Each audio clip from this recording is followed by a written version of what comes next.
എൻ്റെ പ്ലാറ്റ്ഫോം വഴി വണ്ടി ആരെങ്കിലും വാങ്ങിയിട്ടുണ്ടെങ്കിൽ വളരെയധികം ക്ഷമ ചോദിക്കുകയാണ്. കാര്യം ഇവർ ഫ്രോഡെന്ന് പറഞ്ഞാലൊന്നും പോരാ, ഇവർ വലിയൊരു സ്കാമാണ് ഈ ഒരു ബ്രാൻഡിൻ്റെ എന്ന് പറയുന്നത്. ഇത് ആൾക്കാരെ കൊല്ലുന്നുണ്ട് എന്നുള്ളത് ഒരു യാഥാർത്ഥ്യ സത്യമാണ്. അല്ലെങ്കിൽ കൊന്നില്ലെങ്കിൽ തന്നെ വലിയൊരു സാമ്പത്തിക ബാധ്യത തലയിലേക്ക് കൊണ്ട് തരുന്ന ഒരു കമ്പനിയും. സുഹൃത്തുക്കളെ, അപ്പോൾ അതിഭീകരമായിട്ടുള്ള ഒരു ഇമ്പോർട്ടൻ്റ് ന്യൂസും അതുപോലെ തന്നെ ഒരു ക്ഷമാപണവും പറയാനായിട്ടാണ് ഞാൻ ഇന്നത്തെ വീഡിയോയിൽ വന്നിട്ടുള്ളത്. ഇന്ന് നമ്മുടെ റെഗുലർ കണ്ടൻറ്റോ ഒന്നും തന്നെയല്ല, ഒരു എക്സ്പ്ലനേഷൻ വീഡിയോ ആണ്. പിന്നെ ഈ വിഷയത്തെപ്പറ്റി അറിയാത്തവർക്ക് പുതുതായിട്ടൊരു വിവരം കൂടെ ആയിക്കോട്ടെ എന്ന് ഞാൻ വിചാരിക്കുകയാണ്. അതായത് കുറച്ച് ആൾക്കാർക്കെങ്കിലും ഇതിനെപ്പറ്റിയൊരു ധാരണ ഉണ്ടാകാം. അപ്പോൾ ആദ്യമായിട്ട് കാണുന്നവർക്ക് ഒരു അബദ്ധത്തിലോട്ട് ചാടാതിരിക്കാനുള്ള കുറച്ച് കാര്യങ്ങളാണ് ഞാൻ പറയാനായിട്ട് പോകുന്നത്. സത്യത്തിൽ ഇന്ന് ഞാൻ പറയാനായിട്ട് പോകുന്നത് നമ്മുടെ യൂട്യൂബ് ഇൻഡസ്ട്രിയിൽ അല്ലെങ്കിൽ ഇൻഫ്ലുവൻസർ ഇൻഡസ്ട്രിയിലെ ഒരു പ്രൊമോഷണൽ ഒരു ട്രൂത്താണ് ഞാൻ പറയാനായിട്ട് പോകുന്നത്. അതായത് നമുക്കെല്ലാം പറ്റിപ്പോകുന്ന ഒരു അബദ്ധം, അതായത് അബദ്ധം ആർക്കായാലും സംഭവിക്കാം. ഇന്ന് ഞാൻ പറയാനായിട്ട് പോകുന്നത് എൻ്റെ ഭാഗത്തു നിന്ന് വന്ന ഒരു തെറ്റ് എന്നൊക്കെ തന്നെ വേണമെങ്കിൽ പറയാം, അല്ലെങ്കിൽ അബദ്ധം 100% അബദ്ധം എന്നൊക്കെ തന്നെ വേണമെങ്കിൽ പറയാം. കാര്യം എന്ന് പറയുന്നത്, ഞാൻ 7 മാസം മുമ്പ് ഒരു ഇലക്ട്രിക്കൽ ബ്രാൻഡിൻ്റെ ഒരു പ്രൊമോഷണൽ വീഡിയോ ചെയ്തിട്ടുണ്ടായിരുന്നു. പ്യുർ EV എന്നാണ് ഒരു ബ്രാൻഡിൻ്റെ പേര്. ഒരു സ്കൂട്ടർ, അവരുടെ പുതിയൊരു സ്കൂട്ടർ ഇറങ്ങിയിട്ടുണ്ട്. ആ ഒരു സ്കൂട്ടറിൻ്റെ റേഞ്ചും കാര്യങ്ങളൊക്കെ ടെസ്റ്റ് ചെയ്യണം, അല്ലെങ്കിൽ ആ വണ്ടിയുടെ റിവ്യൂ ഇടണം എന്നൊക്കെ പറഞ്ഞിട്ട് നമ്മൾ പൈസ മേടിക്കുമല്ലോ. സ്വാഭാവികമായിട്ടും നമ്മുടെ വരുമാന മാർഗ്ഗം എന്ന് പറയുന്നത് ഈ ഒരു മേഖലയാണ്. അപ്പം സ്വാഭാവികമായിട്ടും പൈസ മേടിച്ച് ചെയ്യുന്ന സമയത്ത് അതിൻ്റെ നെഗറ്റീവ് സൈഡ് നമുക്ക് കൂടുതലായിട്ട് പറയാനായിട്ട് പറ്റത്തില്ല. അതെല്ലാവർക്കും അറിയാവുന്ന സത്യമായ രഹസ്യമാണ്. അപ്പോൾ സത്യം പറഞ്ഞാൽ ഞാൻ തുറന്ന് പറയുകയാണ് ഇതിനെപ്പറ്റി. കാര്യം എന്ന് പറയുന്നത്, പൈസ മേടിച്ചിട്ട് ചെയ്യുന്നത് കൊണ്ട് നമുക്ക് എത്തിക്സ് പൂർണ്ണമായിട്ട് ഇല്ല എന്ന് ഞാൻ പറയുന്നില്ല.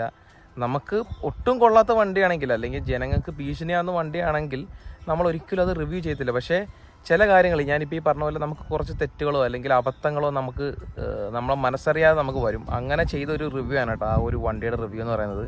അപ്പം ആ വണ്ടി എടുത്ത കുറേ ആൾക്കാർ എനിക്ക് പേഴ്സണലി മെസ്സേജ് അയച്ചിട്ടുണ്ട്. അതായത് ഈ വണ്ടിയുടെ നല്ല ഗുണമേന്മകളെ പറ്റി. 200 കിലോമീറ്റർ റേഞ്ചൊക്കെ സംഭവം കിട്ടുന്നുണ്ട്. പക്ഷേ വണ്ടി നമുക്ക് ലോക്കലോട്ടോ ഓടിക്കാനുള്ള, ആ വീഡിയോയിൽ അന്ന് ഞാൻ പറഞ്ഞിട്ടുണ്ട്, ലോക്കലോട്ടോ ഓടിക്കാൻ വേണ്ടി കൊള്ളാം, അല്ലാതെ ലോങ് റൈഡൊന്നും കൊണ്ടുപോകാനാണ്, അല്ലെങ്കിൽ അപ്പുറത്ത് അർജൻറ്റായിട്ട് എവിടെയെങ്കിലും പോകണമെങ്കിൽ അതൊന്നും പറ്റത്തില്ല. കാര്യം 30 വണ്ടിക്ക് സ്പീഡിൽ കയറത്തില്ല, 40 വണ്ടിക്ക്. അങ്ങനെയുള്ള കുറച്ച് 40-50 തോന്നുന്നു, അതിന് മുകളിൽ നമുക്ക് കയറാൻ പറ്റത്തില്ല. അല്ലെങ്കിൽ ഒരു വണ്ടിയെ പെട്ടെന്ന് ഓവർടേക്ക് ചെയ്യാനോ ഒന്നും തന്നെ നമുക്ക് പറ്റത്തില്ല. ഇതൊന്നും തന്നെയല്ല ഇവിടുത്തെ പ്രശ്നം.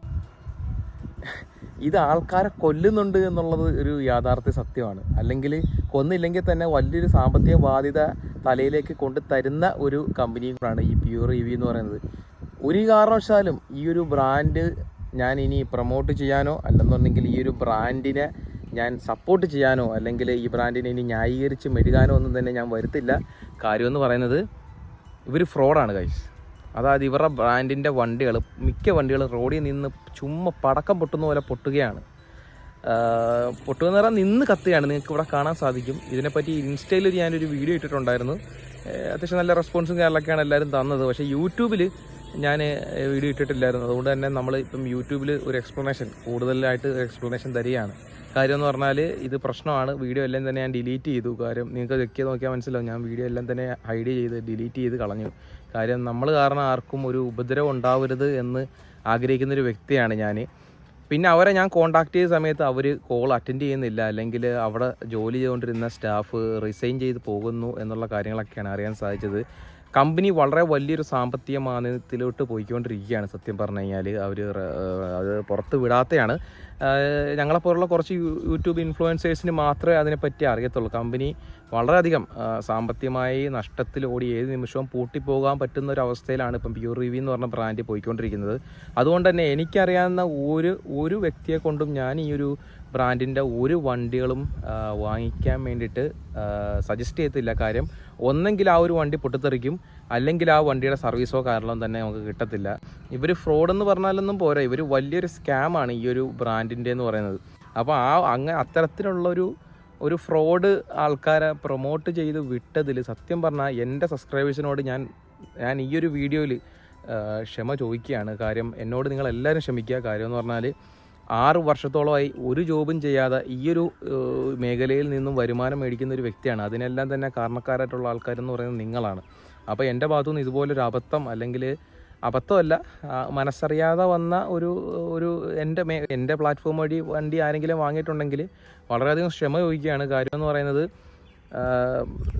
നമ്മളറിയുന്നില്ലല്ലോ. നമ്മൾ ഈ പറഞ്ഞ പോലെ പ്യൂർ എന്ന് പറഞ്ഞ ബ്രാൻഡിൻ്റെ പ്രൊമോഷൻ ഇതിന് മുമ്പ് ഞാൻ ചെയ്തിട്ടുണ്ട്. അന്നൊന്നും വലിയ പ്രശ്നവും ഇല്ലായിരുന്നു. പക്ഷേ ഈ അടുത്ത സമയം കൊണ്ട് ഒരുപാട് ആൾക്കാർക്ക് കംപ്ലൈൻറ്റും അതുപോലെ തന്നെ കസ്റ്റമർ സപ്പോർട്ടോ കാര്യങ്ങളൊന്നും തന്നെ കിട്ടുന്നില്ല. നിങ്ങൾക്ക് ഞാൻ പറയുന്നത് വിശ്വാസം ആകുന്നില്ലെന്നുണ്ടെങ്കിൽ പ്യൂർ റിവ്യൂയുടെ ഒഫീഷ്യൽ ഇൻസ്റ്റാ പേജിൽ ജസ്റ്റ് ഒന്ന് കയറിയിട്ട് നിങ്ങൾ അവരുടെ കമൻറ്റ് ബോക്സ് എടുത്ത് നോക്കിയാൽ മതി. നിരവധി ആൾക്കാരുടെ അനുഭവങ്ങൾ ആ ഒരു കമൻറ്റ് ബോക്സിൽ നിങ്ങൾക്ക് കാണാനായിട്ട് സാധിക്കും. അപ്പോൾ അങ്ങനെയുള്ള കുറേ അധികം എന്താ പറയണ്ട പ്രശ്നങ്ങളും കാര്യങ്ങളൊക്കെയാണ് എല്ലാവരും അനുഭവിച്ചുകൊണ്ടിരിക്കുന്നത്. സോ ഇത്ര 200 കിലോമീറ്റർ എന്ന് പറയുന്ന റേഞ്ച് സത്യം ഉള്ളതാണ്. നമ്മൾ ഒരു തവണ ചാർജ് ചെയ്ത് കഴിഞ്ഞാൽ 200 കിലോമീറ്റർ ഉറപ്പായിട്ട് ഓടും. പക്ഷേ നമ്മൾ പൈസ ലാഭത്തിന് വേണ്ടി നമ്മളുള്ള പൈസയോ അല്ലെങ്കിൽ നമ്മളുള്ള ജീവിതമോ കൊണ്ട് കളയാനായിട്ട് നിങ്ങൾ നിൽക്കരുത്.